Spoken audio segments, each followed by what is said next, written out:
From CNN, Supreme Court declines to hear appeal from 7th grader who wore two genders shirt to school. The Supreme Court declined to hear an appeal from Liam Morrison, a Massachusetts 7th grader sent home for wearing a t-shirt saying, "There are only two genders." School officials asked Liam to remove the shirt, citing disruption.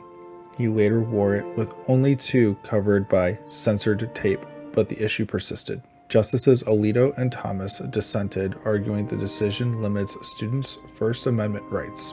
The appeals court upheld the school's action, citing potential harm to the learning environment. The case highlights tensions over free speech and transgender rights in schools, with ongoing debates about student expression.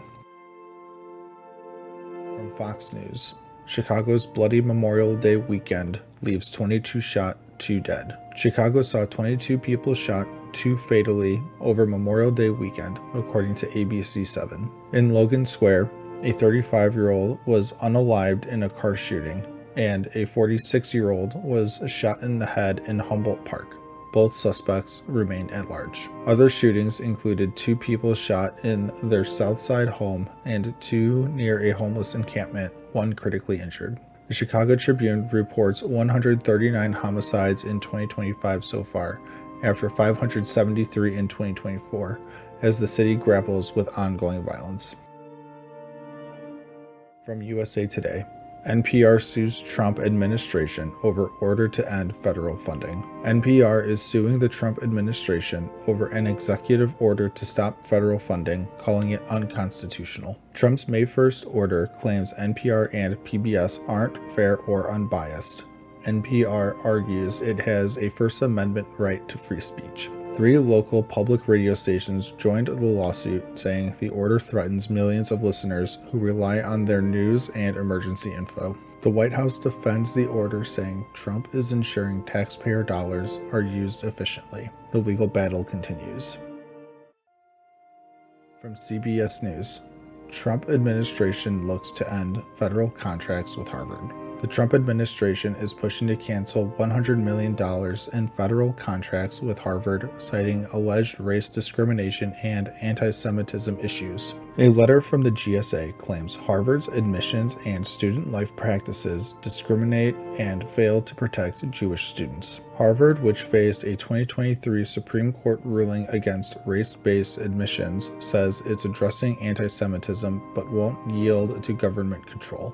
Federal agencies have until June 6 to respond. Harvard's lawsuit claims this is a political attack on its independence.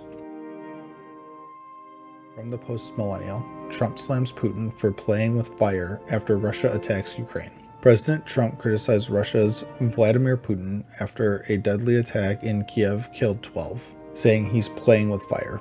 Trump posted on Truth Social, warning Putin's actions could lead to Russia's downfall. He's been pushing for a Ukraine-Russia ceasefire. Russia launched 298 drones and 69 missiles at Kiev over the weekend.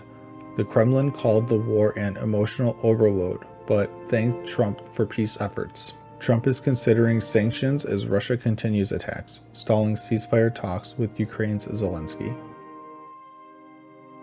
From Reuters, U.S. drops COVID vaccine recommendations for healthy children and pregnant women.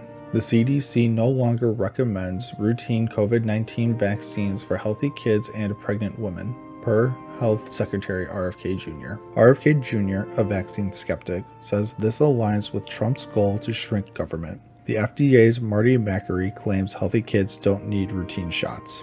The CDC previously said vaccines are safe and effective for pregnant women and kids, but most countries have stopped recommending them for children. New FDA rules will require trials for annual boosters for those under 65, focusing vaccines on older and at-risk groups.